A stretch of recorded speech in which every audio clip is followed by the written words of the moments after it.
What else we got? That was it for me. That was it. Yeah, I think, like I said, we could have a whole conversation of who deserves to be in conversation for the Gold Cup roster, and that might be an episode one day. I feel like that'd be a really fun episode. Take a break from MLS completely and just talk USMNT. Yeah. I'd be fine with that. But I got another question for you.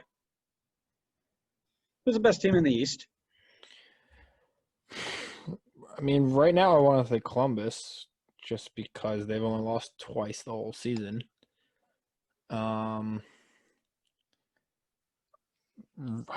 It's tough. Like right now, I'd probably say Toronto. If given the choice, as much as we've hyped up Columbus right now, like and over the last 2, 3, 4 months, because I mean they are that good. At this moment in time, I think if given the choice between watching one of the two, I would pick Toronto. Iowa Akinola, obviously they lost Josie through injury again because things happen. But some things happen. But Iowa Akinola slots right in. Like, they have enough talent up top that one injury is not going to destroy them. Like he's just as good, arguably, if not better, and a little bit quicker. Pozuelo's having the season of his life. He's probably going to win MVP. So, I mean, Piatti's doing well as well. Like, Toronto's a fun team, and they're like we just talked about Quinn Westberg. Like, their back line's nothing to sneeze at. I can't believe that back line is holding up all 70 years between them. That's absolutely wild. But no, I agree, right? So it's very easy for people to say, oh, it's Columbus. Columbus are on top. And Columbus have Zelarayan and all this. But there are so many other teams that are just so quiet. And I keep going back to Philadelphia. Does anybody realize that Philadelphia are in the same boat as Toronto and Columbus? They've lost one more game, so they're down 3 points. But they've got the same record outside of one game. But nobody says anything about them. You get a little blurb that says, "Oh, Philly won again," and I put these in with a grain of salt, right? Because when we went into MLS's back, you had teams that were going up against just groups of people. You had teams that had to play Inter Miami, DC, and Cincinnati, and then you had teams that had to go through Columbus, Philly, NYCFC. So there are teams in there that are different, but you look at Philly, and Philly is 13 goals against in 15 games, 25 goals for. So they and it's Jim Curtin putting together the reason nobody talks about them is because they are carbon print of RBNY 2018. No big names, no big stars, just a bunch of people getting together playing a system that works out perfectly. And shout out Jim Curtin for that. He's done very, very well. They're strong defensively. Andre Blake's really just one of the best goalkeepers in the league. They can build out from the back. They've got really young talent in the back that's really good. In McKenzie and Jack Elliott. Your midfield system, Brendan Aronson is on his way out, as we'll speak about later. But, that attacking system going forward is so good. Sergio Santos, which I said at the beginning of the season, we'll go back and we can clip it if you really need to. I said he was going to have a good year this year. I said this was his year to go, and he's gone out and come out of nowhere and been really, really good for him. But again, nobody knows. Like I was just thinking off the top of my head, I had a few of them, but I can't pick out other players that have been really good because I don't know anybody on Philly. Because it's the same thing as RBNY. Nobody knew who half of those players were because they're just a bunch of kids, right? So shout out Jim Curtin for putting those together, but they just know how to get results, and Philly are quietly really good. Again, this is like the third year in a row they've done this, where they're just like, yeah, don't worry about us. We'll just keep winning, and we'll see in the playoffs. It's just wild. And then, as much as we hate to say it, Orlando City have also only lost 2 games this year, which is awful because we now have to give them props. And they ripped apart RBNY. They didn't rip us apart, but they came out to an early lead, went up 2-0. RBNY went and got one back through Flo, and then they got one at the break, which was just a nice counterattack when we were pressing, and I won't harp on it, but we talk about it all the time. Perea has done such a great job putting this team together and making them play. You look at them last year, and it was kick the ball up the line, find Nani, and hope Nani can do something. And if he can't, well, damn, guess we're stuck. He's got them interchanging, laying off. Pereira has been such a good addition. Mueller has come out and been unreal. DK, Nani, of course. And then you've got other players that kind of cycle in there. And even without Dom Dwyer, who's hurt, and without Petra Akindele, who's not starting every game, this team is 28 goals in 15 games. I think it took them like all season to hit 28 goals last year. It was ridiculous. And 16 goals against as well. Galese has been fantastic. Yeah. Antonio Carlos and Janssen have been great. Ruan's been one of the best right backs in the league. He's just got him playing. It is heartbreaking to say this, but you can't turn your eye against Orlando City. Now, if I had to pick a team, I think I'd have to agree with you and say TFC are probably the best team in the East right now. Just for Pozuelo and Piatti working together in that midfield is disgusting.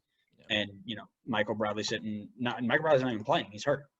So you got Osorio and Delgado and that back line. And, oh, God, that back line. But,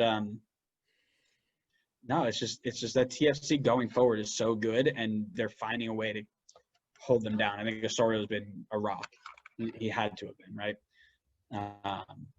So I'd have to say that TFC are the best team in the East right now, but it's not a blowaway. It's not kind of in the West where it's close. In the West, it's close up and down, like top to bottom.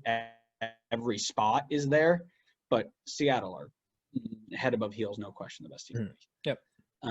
In the East, you've got 4 teams right now that are within a shouting distance of that top spot, and yet 2 teams tied for it. And I think with Columbus losing Zelarayan for X amount of time, I know he went down last week with a bit of an injury. Yep. You're now looking at you're now looking at Toronto to be able to step up and take that top spot and run with it, which would be deserved. They went out, they bought the right players, they put them in the right system. They had a bench player who, in case somebody went down, they had a few bench players that could step up, and they did. And Columbus, I'm not sure if they have that, because now you're looking at playing maybe Pedro Santos as a cam, which didn't work so well last year. He's better on the wing where he can kind of check around and do some things. So I'll be interested to see how Columbus respond to that, but I'd have to say TFC, I agree. But you can't turn your head at Orlando, and Philadelphia are just going to quietly be there the entire time. And if you slip up, they're going to catch you. That's how Philadelphia like to play. And then, of course, we have to mention the Red Bulls are also actually the best team in the league, because obligatory Red Bull comment.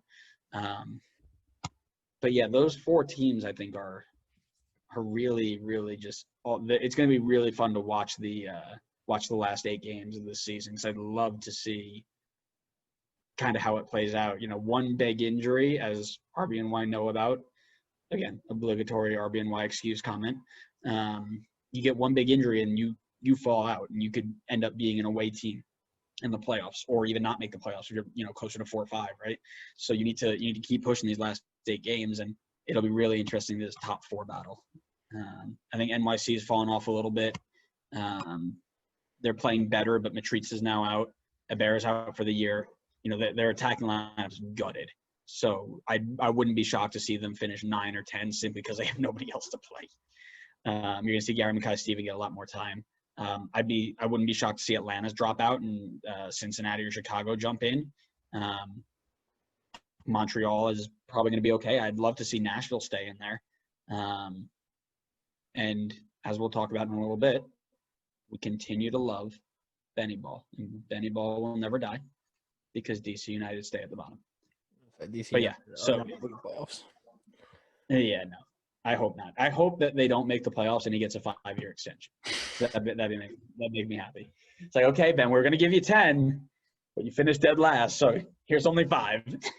But yeah, no, I think it has to be. TFC is probably the top of the East right now in terms of just right at this very moment, players and the way that they've been playing.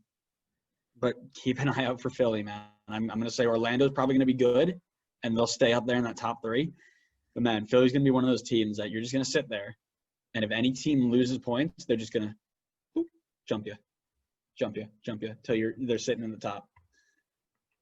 Yeah, I agree. I think Philly are a better version of FC Dallas, if that makes sense. So they're the same kind of like where we have a good crop of homegrown players right now that are doing really well. So Brandon Aronson until he leaves. Mark McKenzie's arguably one of the best defenders in the league this year. Like that, their young kids are balling out, and then you have the guys like Shavilko and whoever around them that are just making the system work.